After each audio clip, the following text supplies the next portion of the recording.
Welcome back to It's Not Just You, a place where we have candid answers to burning questions from women in tech and beyond. So, why we're here? I spoke to over 1,000 women in the past year, and there's a set of very common questions around really specific themes that are coming up so often that I decided let's just get them all out there. And then if you're joining us today live on the Zoom or any other time that we're doing these, if you come join on the Zoom, then you get to do some really fun networking at the end also. So the common themes were around perfectionism and burnout, setting and maintaining boundaries, finding and using your voice, and then how to not get it all done or get it all done and still have a life, like that whole, I have a job and a life and I don't burn out. How magical. And so the goal of the sessions is to get like one really candid answers, particularly with a strong feminist angle that doesn't pretend being a woman isn't part of why we feel isolated and worn down and overworked and exhausted. My theory is that we're all like ducks on a pond and we're all like gliding gracefully on the top, but we're all furiously paddling underneath. But you look around and you see all the other ducks gliding gracefully and you think it's just you. But I assure you, particularly having done this for a few years now, it's definitely not just you. And so let's get together and talk about it. The questions today that we're going to dive into, we've got 2 questions. And then for the folks that are joining on Zoom, we'll do some networking. So the first question we're going to cover is, how do I move past perfectionism and a fear of being judged so I can get more done and get it done faster, right? This one, I love this one. And then the second one is, how can I take care of myself and still be present for everyone else? This one comes up so much. Okay, so quickly about me. I spent about 25 years in tech, mostly at very, very early stage companies.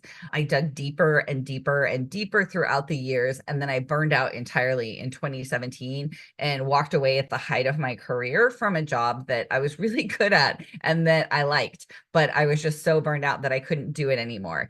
And so I started running an organization for women in tech, and that was amazing. And it fed my soul. But then COVID hit, and I told myself I needed a real job. And I went back into an early stage startup that was just bananas. And I discovered coaching. It fundamentally changed so much, not just about me and my relationship with my career, but just me and my relationship with myself, with other people in my life, that understanding that 56% of women leave tech mid-career, I was like, this can help. This can help change that statistic. This can help the folks who want to stay really be able to control the things that are within their control, fix those things first so that you have the energy, if you want, to go back in and change the system so it's better for the next generation. And ultimately, you get to be that bad bitch that you are on your best days, on most days. So that's my goal. That's my reason that I'm here in front of you. So quick housekeeping. So Amy, if you want to drop these links for the folks that are on the Zoom, we're doing a monthly masterclass. We just did one on burnout last week on how to find an off-ramp on the road to burnout. So if you're on the mailing list, you'll be able to see the recording of that. This upcoming month on July, we're doing mastering self-advocacy and navigating your career with confidence. So definitely come to that. It's a much deeper format than this. We'll dive in, and then there's also a great opportunity to ask questions and engage.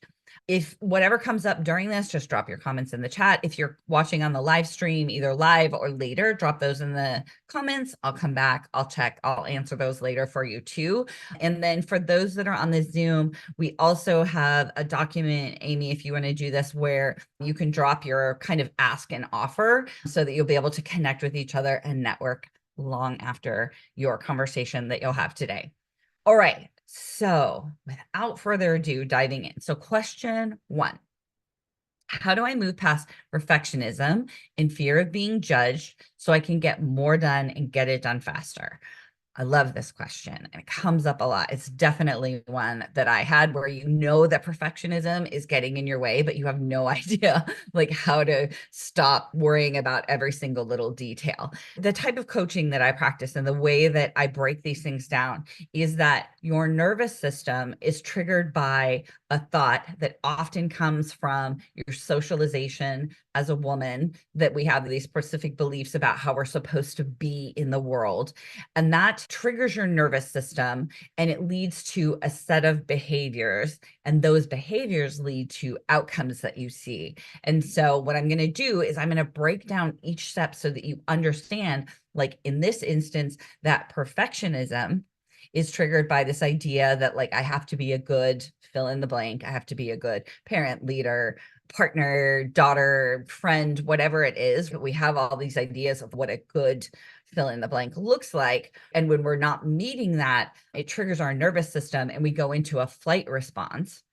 And the flight response is perfectionism, where we're trying to just avoid any error ever, right? And we're like burning ourselves out doing it. That's what happens is we overwork, we overthink, we exhaust ourselves, and then we burn out. So that's the path from your socialization to the thought that triggers your nervous system and the behaviors and the outcomes that come out of it. Okay, so let's break this down even a little bit further. So your nervous system is triggered, your amygdala and a little help from the hippocampus flood your body with adrenaline and cortisol. And that's often triggered by thoughts that stem from your socialization. And so some of the thoughts, we already talked about one, like I have to be a good and fill in the blank. And that will lead you to people pleasing, which is a fawn response, right? Like I'm going to prioritize other people's needs above my own. Or you might have a thought like, I don't want to screw this up. And that's going to lead you to perfectionism, which can either be a flight or a fight response, right? The pursuit of perfectionism is actually a flight response, like you're running towards something, but there can also be a fight response where you're beating yourself up for not being perfect. Or you have a thought like, I'm not good enough, or I'm a fraud, right? And that creates self-doubt. And a self-doubt response is actually a freeze response where we're just stuck in the moment. Or it could be that you think, I'm going to miss something. And I hear this one from my clients so much. I feel like I'm forgetting something all the time, right? And it creates this constant low level anxiety with like pings of flooding of adrenaline and cortisol, right? Where if you looked at it on a chart, it would be like this low level thing that just has these spikes here and there of like, oh my God, I did forget something. But that can keep you, if you're so worried that you're going to miss something, you can get indecisive, right? You can think, oh, well, I don't know all the steps and I don't want to screw this up, so I'm going to not decide. And that'll get you in a freeze response. Okay, so what's the socialization that's pushing on this? So for people socialized as women, our validation comes from our external sources. So people validating us either through our appearance or appreciating our caretaking activities or the way that we're showing up and being there for other people. So what happens when we get our validation from external sources is then we're worried that we're going to screw it up, and then people are going to think X, Y, or Z about us. So if we're not doing it right, if we're not showing up perfectly, if we're not being a good fill in the blank and showing up for everyone, then we don't get the feedback that we're worthy because we're not socialized to look inward for that answer. Like, am I doing a good job? Am I a good person? Am I valuable as a human being? We don't look inward. And so, of course, we're going to overwork and overthink and perfectionism because we're trying so hard to get that validation that, yes, we're humaning right, we're adulting right, we're showing up for the people that we love in the right way. Okay. So how does this show up in our behavior? So we've talked about how our nervous system is triggered, what's triggering it within our socialization. So what are the behaviors that result from this? Like, well, one, of course, we overthink and we overwork and we catastrophize and we ruminate because our nervous system is literally making us feel like our lives depend on it.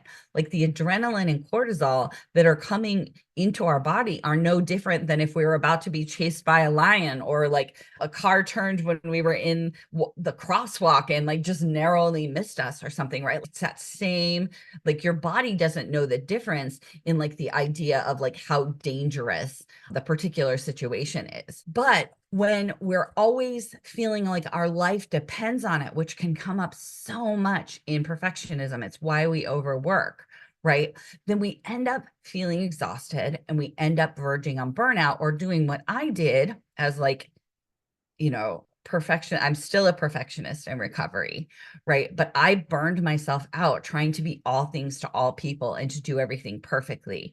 And then the other part of it is that we're always so tired because we never, never, never get a break from our own minds.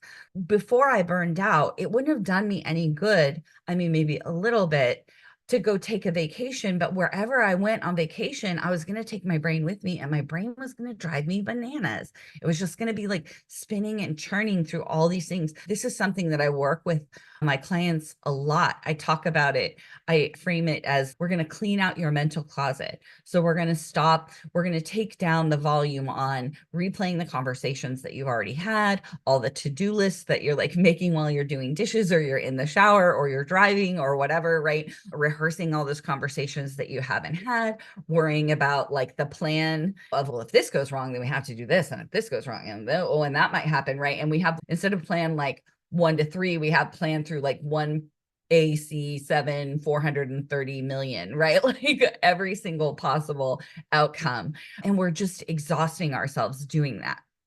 So what are the things that come from these behaviors? What I was just talking about. We end up with a 24/7 dialogue in our heads. I'm worried I'm forgetting something. I'm always triple checking. I'm running back through what I've done and planning what I need to do and what could go wrong, right?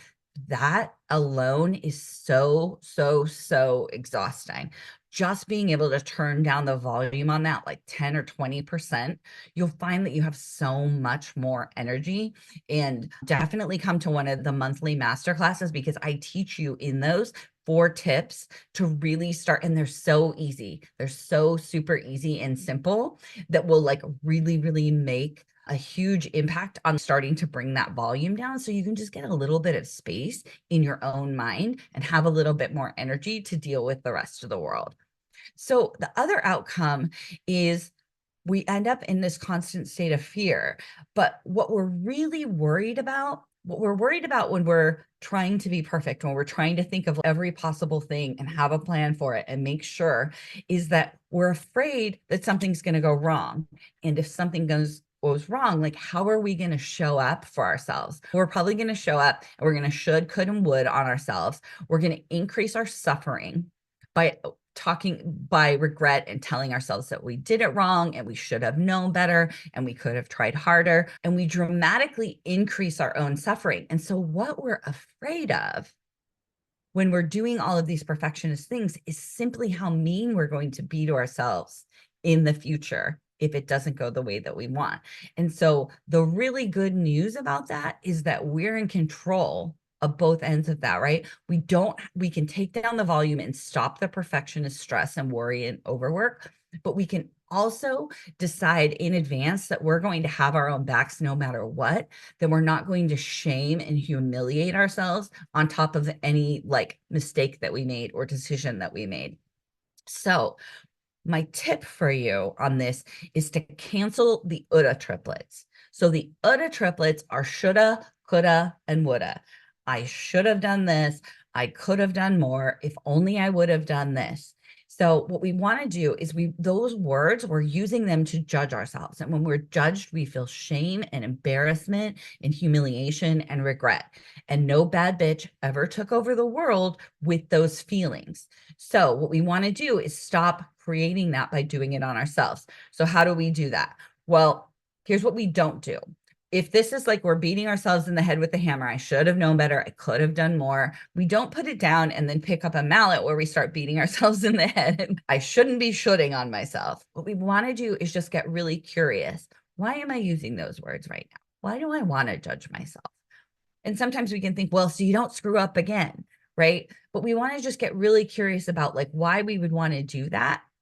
And then take the volume down on that self-judgment. Of course, you can use different words to judge yourself, but you're just going to have to get a lot more creative. And just that alone is going to take the temperature down on your nervous system and just get the blood back in your brain, help you think more clearly. Okay, so to help with perfectionism, we're going to cancel the UDA triplet. So that's my big tip and my big takeaway for you on this one. All right. Okay. Question 2. How can I take care of myself and still be present for everyone else? So again, we're going to start with our nervous system. So it senses danger and it floods your body with adrenaline and cortisol. And that's triggered by thoughts that often stem from our socialization as women. So here's some examples. I won't be a good fill in the blank if I don't fill in the blank. I won't be a good friend if I don't show up for the brunch, even though I'm exhausted, right? And that will create a people pleasing response where we go to the brunch, even though we're exhausted, because we think our only option is like we have two options. We can not go and our friend will be upset and we'll be upset that our friend is upset, or we can go and we'll be miserable, but our friend will be happy. And it just seems like the only option where someone can be happy is if we go to the brunch. But there's a third option where we honor our desire to rest and our need to rest and hold space for the disappointment of our friend.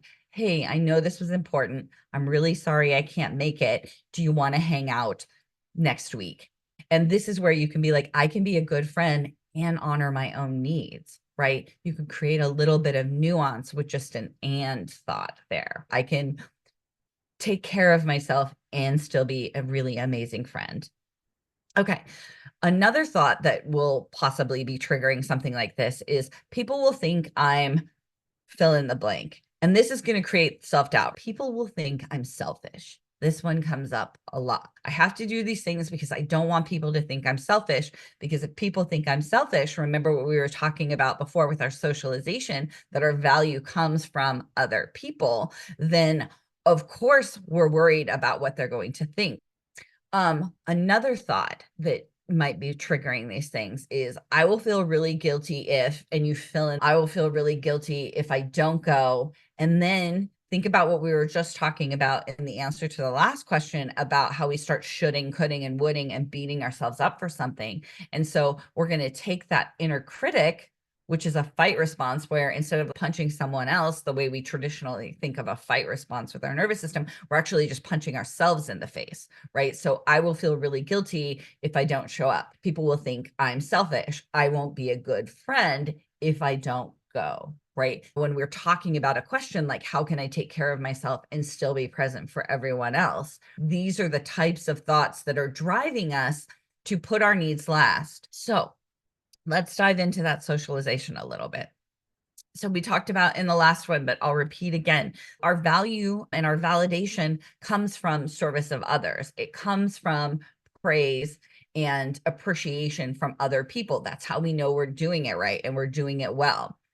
And so if that praise and validation comes from others, then we don't have the muscle to gas ourselves up for taking care of ourselves, for putting our needs first. Like you might have a cool Instagram post where people are like, yeah, go girl, where it's like, spent the day taking care of me. But there's nothing really in society that gives us a way of really celebrating something like that, right? The way that it would be celebrating if you'd done this really selfless act and prioritized someone else and really gone that extra mile. Just think about the difference in like how much praise and validation that you get in one scenario versus the other. The final little bit back to the feeling of selfish, right, of our validation is feeling selfish if we buck that caretaker role, if we try to shake it off, if we're trying to shirk our caretaking sort of place in the world, and that feeling of someone else might think I'm selfish, or I might tell myself that I'm being selfish if I don't go to the brunch, or if I don't bake the brownies, or like whatever it is that we're doing instead of getting our own needs and desires on our own to-do list. Okay. So then what kind of behaviors result from this? We've got the socialization giving us these thoughts that trigger our nervous system and give us like specific response. But what are the outcomes when that, or the behaviors when that happens? So one is that we erroneously keep thinking there's a point where our own needs will make it on the list, and then we're surprised or disappointed when that doesn't happen. We think there's a point where we get to rest.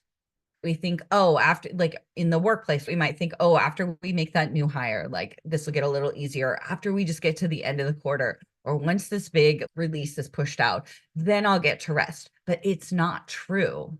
You'll actually never get to rest unless you put rest on your list of priorities. And sometimes that means putting rest on the list of priorities over someone else's needs. The others is, of course, we prioritize other people's needs because what I was talking about earlier, because there's no prize, there's no validation, there's no celebration of our contribution when our contribution is to ourselves. And so if we're relying on other people to tell us we're doing it right, or we're doing a good job, or we're humaning in the right ways, if we're not looking inward for the answer, am I worthy? Am I valuable? Am I a good person? In answering that for ourselves, then of course we're going to always prioritize other people's needs because we want that validation and we want that feedback. Like, it makes total sense. All right, so what are the outcomes that come from this? One that I see super, super often is people, they call it procrastination, but it's really just to get a break. Because the list of other people's needs, particularly if you're in a caretaking role with a smaller human, or you're sandwiched between two generations and you're taking care of folks on either side, we shame ourselves for procrastinating, but honestly, it's the only time you're going to get a break. It's not procrastinating, it's just taking a break, but then we shame ourselves for it. So then we don't even really get to enjoy it. So what we want to do is think about this as, here's how I want to prove to you that you're not actually procrastinating. Because if there were 3 things left on your list and you were like, I can knock those out in a half an hour and then I get 2 hours to myself, you would be totally motivated to finish those things and then get the time for yourself. But if you just look at this endless list and you think, not right now, I'm going to spend an hour scrolling Instagram, or I'm going to binge watch a show on Netflix, or I'm going to whatever, right? Whatever we're saying that we're doing to procrastinate, we're not actually procrastinating, we're just taking a break. But what happens when we do this, when the other people's needs and their list of needs is never, never ending, is that we start to secretly or not so secretly resent the people in our lives that we care about the most.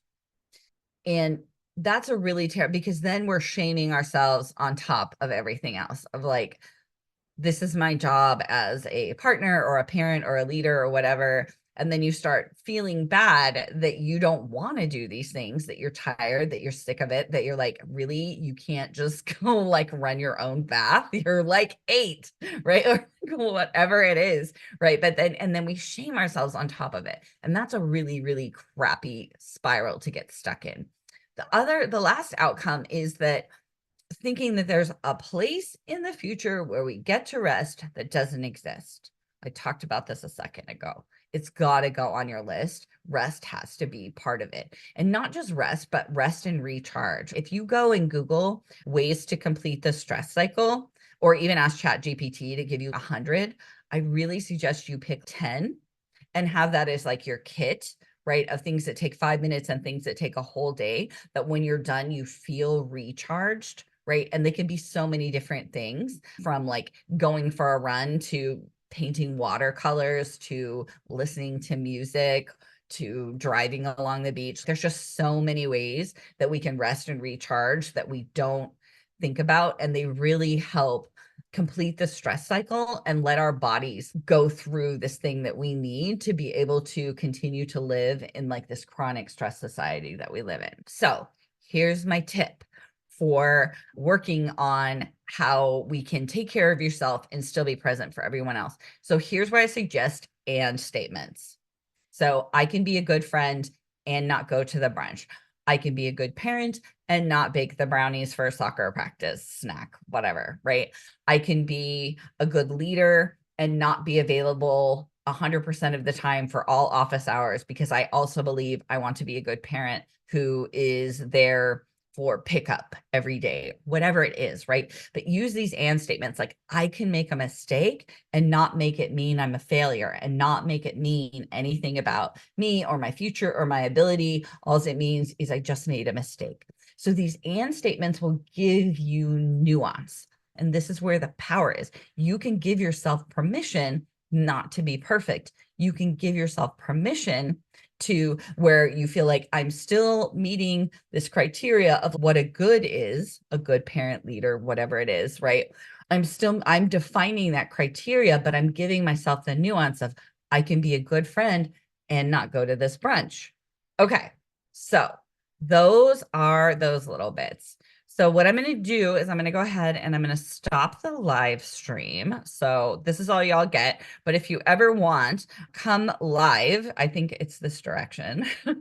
There's a link to the Zoom on the live stream. So if you ever want to come and you want to come join us for these things, and then we get to do the fun networking part, that's how you do it there. All right. So I'm going to stop the live stream.